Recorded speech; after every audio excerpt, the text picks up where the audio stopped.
ईरानी hypersonic मिसाइलों का वसत या इसराइल पर हमला मुतअद्दद अमारतें मुतासर हुआ। ताज़ा तरीन इतलात के मुताबिक ईरान ने हाइपरसोनिक मिसाइलों से वसत या इसराइल को निशाना बनाया है, जिसके नतीजे में कई इमारतें तबाह या शदीद मुतासर हुई हैं।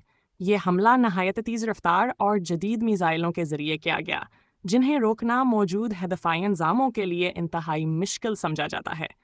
मीनी शाहिदीन के मुताबिक मिसाइल हमले के बाद ज़ोरदार धमाकों की आवाज़ें सुनाई दें और मुतअद्दिद इलाकों में आग लग गई।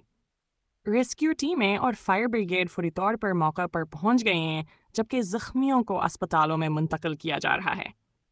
इसराइली हिकाम ने हमले की तस्दीक करते हुए इसे एक बड़ी सिक्योरिटी चैलेंज करार दिया है, जबकि ईरान की जानब से इस कार्रवाई को मुमकिन तौर पर फ़लस्तीनियों के हक़ में इंतकामी अक़दाम के तौर पर देखा जा रहा है।